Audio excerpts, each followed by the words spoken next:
Massachusetts' 2006 health reform law was the template for Obamacare. Today's guest, Sarah Iselin, played a leading role in developing and implementing those laws at Blue's plans and in state government. Now, as president and CEO of Blue Cross Blue Shield of Massachusetts, she's tackling affordability, access, women's health, and more within a healthcare system still recovering from the COVID-19 pandemic.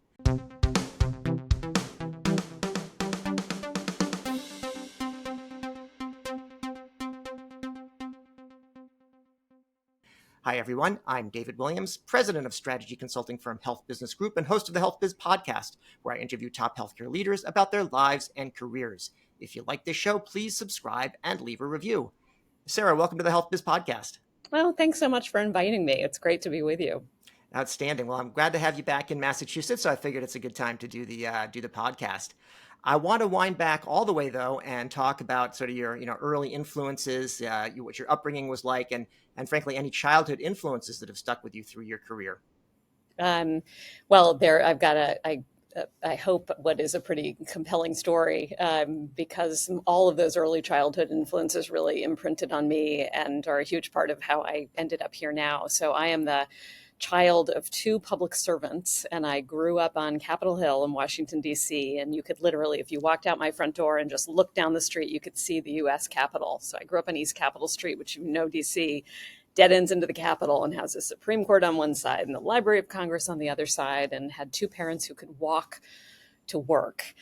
And really made it very clear, I have a younger brother, to each of us, just how profoundly lucky we were and the randomness of the fact that we got born into this family and the values that they imbued in us were to use this one wild and precious life that we have to try to reduce human suffering in some way. And they said, you can figure out how you want to apply that, but that is what we expect of you. And so I wish that I could say I've been super strategic and everything I've decided to do since then. I had sort of a meandering journey, but those values are really what have guided, I'd say, pretty much every major decision I've made in my life. Oh, that's pretty good. Most people are influenced by their upbringing, but that sounds like a pretty good, solid foundation. I noticed you left D.C. and I think went to the Art Institute of Chicago, which is not always the most obvious. That was the path. meandering part. Yeah, I got you. All right. Well, that's a nicely said. How'd you end up there? Well, when you grow up in that kind of a family, my mother worked in the Carter White House. My father was a chief of staff for a couple of different members of Congress and a senator. And talked about things like intercontinental ballistic missiles at the dinner table and nuclear arms control. Both my parents worked in the arms control community. My response, and I went to a very intense small high school, and with all kids who I knew were smarter than I was, and my response to all of that was like, get me out of here and let me find something where I feel like I can kind of distinguish myself. And that was what I'd taken a lot of classes during the high school years at the now gone Corcoran School of Art attached to the Corcoran Museum of Art. And so I went to art school. But when I got there, and I still have this creative part of me, but when I got there, I pretty quickly figured out, that reduce human suffering and the kind of art that I make, I wasn't feeling like I was having not that people can't, but I wasn't feeling like I was having as direct an impact as I wanted to. And I stumbled into healthcare.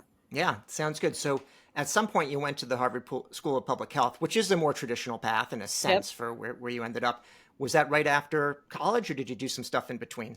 So I followed my heart to Boston after I graduated from college and got an entry-level job working for the Visiting Nurse Association, which is one of the, if not the oldest VNA, I think it's the oldest VNA in the country, actually. Yeah. And really was a patient care coordinator. So picking up the phone and scheduling patients who'd come out of the hospital or out of long-term care or rehab facilities, matching them up with a nurse, and had a front row seat into the lives of some of the most vulnerable members of our community. And I got kind of the healthcare bug pretty early. And one of the wonderful things about working for a small healthcare organization is you get to see all the parts. You get to see everything from where do your admissions come from. You actually get into people's houses. And then you get to see what happens to them afterwards when they're discharged from care. and the complexity of the system, the vulnerability of people when they need it the most. I got hooked. And so after about 3.5 years there, figured I probably need to learn more about this. And so applied to graduate schools all over the country. And somebody at Harvard was crazy enough to let me in.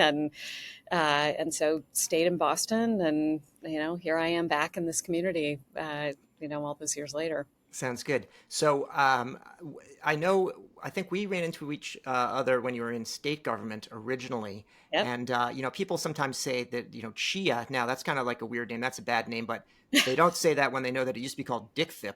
Right. So, it's an upgrade from that. So Right. what did you do after, how did you get there? That's where our path started together. Right. And I even think that it started before that, I have a vivid memory of a really fantastic talk that you gave when I was on the board of MHQP, Mass Health Quality Partners, and Barbara Rabson brought you in to talk to the board about healthcare trends and strategy. And you gave a really great talk that I remember. It was probably 25 years ago. I remember. It may have been. Thank you.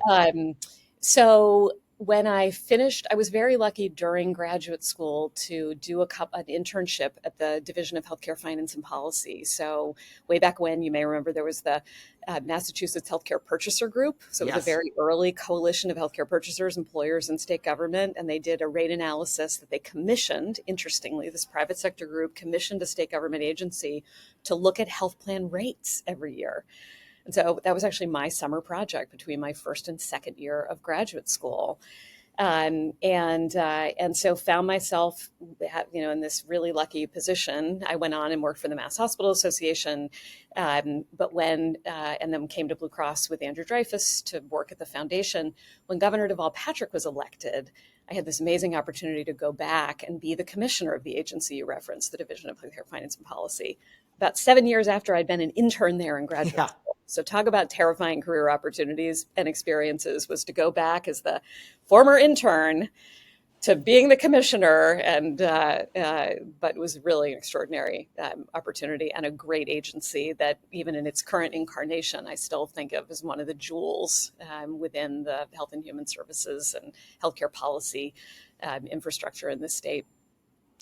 So, Sarah, after you were came back to Massachusetts, school, did a bunch of stuff in the healthcare sector here, then you went down to the Southeast and then the Florida. Southwest. Exactly. Yeah. So what was that about? What was that like? So when I left the Patrick administration, I came back to Blue Cross and ran the foundation. So where I had been the policy director, ran the foundation, and then got tapped to go back over and lead strategy on the corporate side here at Blue Cross. And you may remember when state government was having all the same challenges implementing the Affordable Care Act that the federal government had. You remember the whole disaster around healthcare.gov. Well, the state had done something that at the time seemed really smart, which was to hire the same vendor that the federal government had hired to actually do the implementation of the website and some of those really critical parts of the consumer interface with this new coverage law. And that ended up not being that great a decision because the vendor really blew it. And so I'd gotten a call from the governor's office to say, hey, would you be willing to come back into state service to lead on a temporary basis, helping us, dig out and get the implementation of the Affordable Care Act back on track.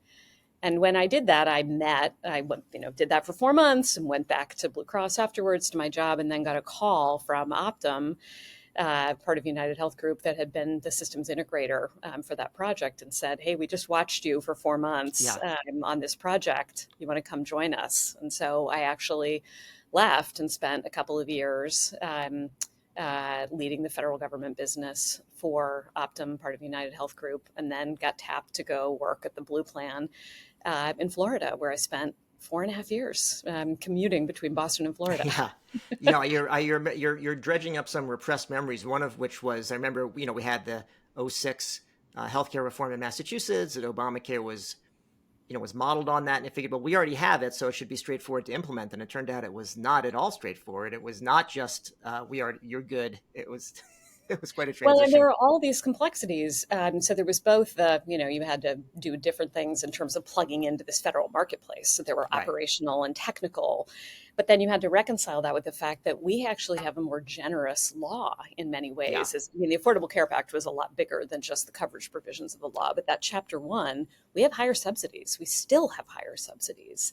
And so needing to figure out how do you administer and not lose those parts of our law that were working so well for our community and have it fit into this broader now federal framework had a lot of complexity.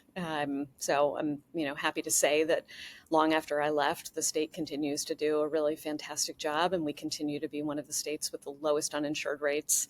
But it was a real highlight of my career to get to be a part of that extraordinary group of people that came together to get the law passed, to implement the law, and now all these years later to keep that success story still going strong. Great. Okay, so Florida, 4 years there. Four and a Is half that four years. and a Yeah. half years? Yeah, yeah, and then Yeah. and then out to California. Yep. So I two clearly fairly. like the blues, I as got you, that. yeah. Yeah, Well, yeah, there's something about, I mean, for me, and my absolute favorite jobs have been in government. And I tend to think about, I'm a person who's really motivated. If you go back to my kind of early values, I think about impact and think about where I can have the most impact. And for me, government is at the top of the pyramid of influence, whether it's at the federal level or the state level. They're the largest employers on the planet. The federal government and yeah. retirees, there has more employees than even the largest private sector company, which is Walmart, by a couple times. And then it's a regulator. It's a huge healthcare purchaser, not just for employees and retirees, but through the Medicare program and the Medicaid program. But after that, if you want to influence healthcare, it's payers. Yeah. The blues are really special. And so together, the system covers almost 120 million Americans. It is the largest part of our private health insurance system. And for them, they're mission-driven plans that are making decisions in light of that mission that are really in the best interest of the communities in which we work and the members and employers and customers we serve. Great. All right. So after a sojourn out in California, back to Massachusetts, and I assume that you were groomed for the job, and I'm sure Andrew was happy to have a worthy successor come in, but maybe it's more complicated than that. It's But a little more complicated. yeah, Well, in the sense that I moved to California. I right. had put my house in Boston on the market. I Yeah, thought Florida, I commuted because my kids were right. still here, and still they're now all off in college. But so I'd gone back and forth. But California, the kids were basically all launched. I was looking at houses. I was there for a year and a half. Yeah, I was just about to put an offer on a house uh, you know, in the San Francisco area. I was hiking every weekend. It was like heavenly. I thought, what a great second or third act, however you want to count it, of my life. Great next chapter after getting the kids off on their own paths. When I got called by the headhunter to say, "Do you want to be a part of this?" I thought, well, of course, this is an yeah, extraordinary plan, an extraordinary community. It's home, but I didn't expect to get it. There are so many talented people, not only in this community but nationally. You'd be incredibly arrogant to think anytime you put your hat in the ring for the top job or a senior job anywhere that you're going to get it. But I went through the process, and when I did, I was like, "Pinch me!" So it's been an incredible privilege and really the opportunity of a lifetime to get to, have Andrew pass the baton to me. He and I have a long history of working together. He's one of the most profound mentors in my life, but I've been gone for almost 10 years. yeah. Wow. All right. So groomed in the sense of I Yeah, learned a lot of what I know from him, but I wasn't working here for right. about a decade. Yeah, fair enough. Fair enough. All right, so let's talk about some of your priorities at Blue Cross Blue Shield of Massachusetts now that you're running the place. And I think we have to start with healthcare costs one way or We the have other. to. Yeah. You mentioned before about the purchaser group, that was some of the employers getting together. And employers have been pretty quiet in Massachusetts until recently. And there is a new employer coalition and there is a renewed focus on cost. What's your take on costs in healthcare in Massachusetts in particular? Well, it is the thing we wake up and think about first thing every single day, and what at the end of every single day we are thinking about as we wrap up the workday.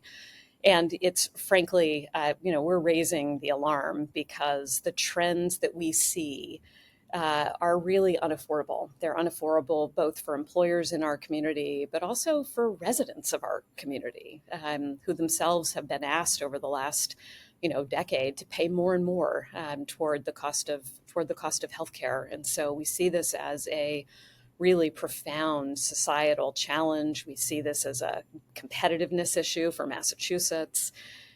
We see it as a threat, frankly, to access to healthcare. And we're on a trajectory right now that is pretty concerning.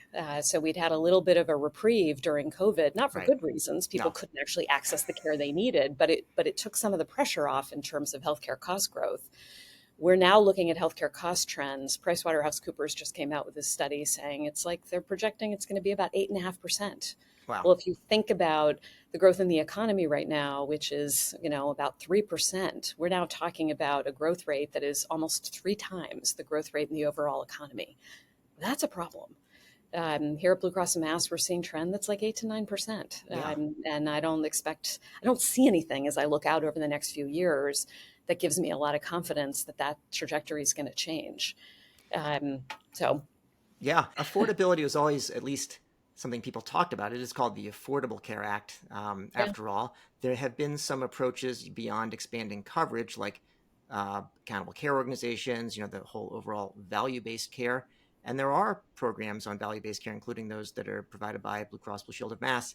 Are those programs working? Is that an answer?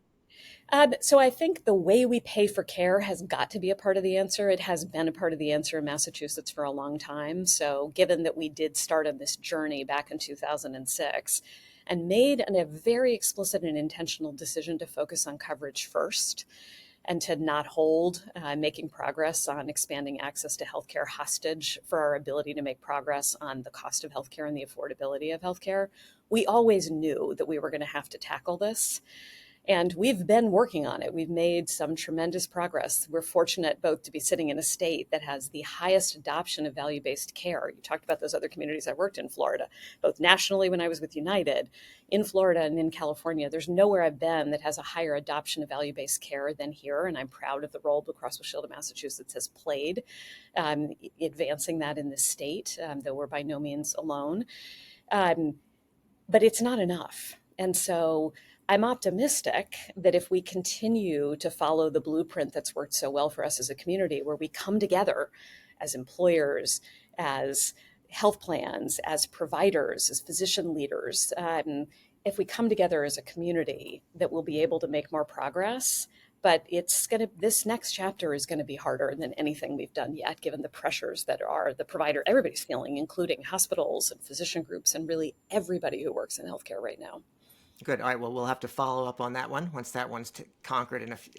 We won't say the time frame for that, but Well, you have to be optimistic about this. I Otherwise, think how so. could you get up and keep No, working on it every day? But that's right. it is a real challenge. And I actually haven't seen more of a challenging time because it's all parts of the Yeah. system that are hurting right now. I mean, there's no better example of that than just looking at what's going on with Steward and what all Right. of the hospitals in those communities that are picking up the pieces are focused on right now, so that we can make sure that people have access to affordable, high quality healthcare they need and deserve in this community. So let's talk about women's health, which has been one of your Yeah. priorities. What are some of the key initiatives there, and how do you look at it? It's kind of a funny thing because you say, well, most adults are women, so it's like it shouldn't be. It's not like a niche thing, really. At least half Yeah. of us are women. Right. And it's important for me to say I'm not focusing on this just because I'm a woman. Yeah. Okay. Fair enough. But it just so happens as an employer, almost 3/4 of our workforce are women. Yeah. And so as a health plan, we're often thinking first about, okay, well, we also buy health care coverage for our own employees. So what does our workforce need? And we've made a lot of progress actually understanding that women have different healthcare needs than men. But there's still a lot of stigma around parts of women's health. So, if I think about my mom, who's in her late 70s at this point, way back when, like pregnancy was actually kind of stigmatized. Yeah. And I'm 53. I think in the early years, in my early reproductive years, infertility was still something that you weren't really comfortable talking about. We made great progress destigmatizing that. But we have a lot more progress to make destigmatizing some of the other things that happen in women's reproductive years, menopause or endometriosis. There are all of these other things that need attention, that need support. And so that's why we've made it a priority. And we believe it's, a differentiator for us, frankly, as an employer, to be able to create spaces where we can talk about this. So we've done things like webinars. We have an on-staff OBGYN, and we do on-staff webinars and employee resource groups that are focused on things like menopause. We're bringing on new solutions that actually support people in their reproductive healthcare journeys, along with the end of their reproductive years. So we've just announced bringing Maven on board this summer as a virtual first option to help people through all of those kinds of challenges. And then we're also focused on things like reproductive health, even for same-sex couples. So we're thinking about all of these issues in lots of different ways. Great. One thing that even back in the Mass Health Quality Partner days, they started to talk about was having an equitable healthcare system. And Yeah. inequities is something that you see a lot of throughout the system. What is the role of Blue Cross in terms of recognizing and addressing those inequities? So one of the things I'm so proud of in this plan that I now have, I can track my history of working in this company by the age of my oldest child, who just turned 23. And so I Congratulations. started working here at our foundation, right? I came back from maternity leave to the Blue Cross Blue Shield of Massachusetts Foundation with Andrew. Um, I remember way back in those years, this has been a company that has been focused on equity forever and thinking about that through all the levers. So, whether that was supplier diversity, we had one of the earliest supplier diversity programs that I knew of. It's been something that we've talked about in terms of our workforce and our belief that the more diverse a workforce we have, a workforce that looks like our members in terms of race and ethnicity and age and political ideology and life experiences, that we'll make better decisions, we'll offer better health coverage, we'll provide better member support. And so we've now taken that to a whole other level, thinking about ourselves as a payer. And so I alluded earlier to value-based care. Our particular brand, as we call ours, the alternative quality contract. We are now, if not the first, one of the first health plans that is now incorporated into our quality measures, health equity. And so we now have pretty much all of the major health systems in this state that contract with us through the AQC, the alternative quality contract, are now being incentivized and rewarded for making progress on reducing health inequities in Massachusetts. So it's pretty exciting. And we're doing that in a way where we want to advance this for the whole community. We don't view this as proprietary. So 2 weeks ago, we just had a method session. We had 100 people from all over the country, local government leaders, federal government leaders, other health plans, competitor health plans, where we shared all the details about how we think about this, how we do this. So we come at this really as the right thing to do, and using our platform as a payer to just try and make healthcare better. So let's talk about access, because we started off talking about cost. This seems to be, a problematic topic. Costs always going up. We've got hopefully good quality. There's a lot of providers around, but access is pretty tough, even for people that have health insurance. I've experienced it myself, even as an insider in the healthcare system. You mentioned when talking about women's health, maybe new kinds of organizations like Maven. How do you think about dealing with access, both within kind of the traditional provider networks, and then any sort of expansions or changes that you might make to address that topic? Well, I want to acknowledge your point. I've experienced it too, in terms of the access challenges, and I generally, both of us probably know how to navigate the healthcare system really Right. well. I actually like just navigating it as a regular person because it keeps you Yeah. pretty clear about what are regular people who don't work in healthcare experiencing, and we're at a really tricky time. And even if we talk about Mass Health Quality Partners, I know they measure access and they measure it in different areas, but including primary care. I know they've shared that they're seeing it in what they're measuring in terms of we really are at a time when there's reason to be concerned. And then you layer on things like the Steward bankruptcy, and there are reasons to be even more concerned with hospital closures and other things. So our response to that has been to expand our network where we can. So I talked about, as you mentioned, bringing Maven in as a women's health provider, but we've also brought in virtual first primary care providers, Firefly, Carbon Health. So we're inviting new people into our network in Massachusetts who have a lot of capacity, in addition to all of the brands that we're used to seeing in places we're used to going in this state. And we're also doing that in specialties. But there's a lot more to do. I'm guessing that at some point you might ask me about behavioral health, but that's another place where we've really been focused, because that's been one of the places where the Yeah. access problems are the most profound and concerning. Fair enough. Well, I'll ask you about it since you teed it up, and we've certainly seen that, and there is the mental health parity has been a focus on podcasts that I do with John Driscoll, we interviewed Patrick Kennedy recently, and he's been a big Totally. Fabulous advocate and advocate leader there. on behavioral Yeah, health. yeah. Yep, just saw him a few weeks ago. So how do you? I mean, how do you deal with it? There's just nowhere near enough providers, especially if you look at, say, Gen Z. There's something like 40% of people have a mental health diagnosis. There's no way they're going to all get a provider, I don't I'm think. the parent of three of them, so Yeah, I trust me, I am aware and concerned. And I often share this with my kids' permissions. I mean, two of my three kids have behavioral health diagnoses, and one of my kids, I mean, I've been in the system with a kid who I'm happy to say is doing really well now. But there's nothing more. Um, there's nothing that can level you more than finding yourself, as I have more than once, in a psychiatric emergency room in a locked hold with your kid, to make you realize that our behavioral health system is sure not a system. And I and you know how to navigate this better than anybody else. And it was a really really hard journey. So it's something that long before I got here that we've been focused on. So we did things like we carved in behavioral health. Some health plans actually subcontract out their right. behavioral health. More than a dozen years ago, we brought that in house and said, people are whole people. There's no differentiation between the care you need above your chin and below, and we need to treat people as whole people. So we did that, I don't know, like 14 years ago. But we've been focused on the last 5 years really on our network. And so we've actually expanded our network by about 50% in the last 5 years. Okay. Because we know one of the challenges people see is they might find a provider who's taking patients, but then they might find they don't take insurance. Yeah. So I'm not saying we've solved the problem, but we've made an incredible amount of progress. And we've also done things like bring some virtual first providers into the network, like Brightline, which is focused on kids and families, which has been a particular area of access challenge. And we know we have more work to do. So we're not going to stop. Interestingly, demand is increasing significantly. People thought, maybe we were looking at a behavioral health spike just during COVID. Well, it's higher now than even it was during Wow. COVID. And it's not just kids, it's adults too. And it's actually now becoming a contributor, but I don't think it's a bad thing. It's a part of why our healthcare costs are going up, Yeah. is there's much higher use of behavioral health than there's been before. So that's a good thing and a bad thing. It means more people are finding access, but it's also contributing to why healthcare costs are going up.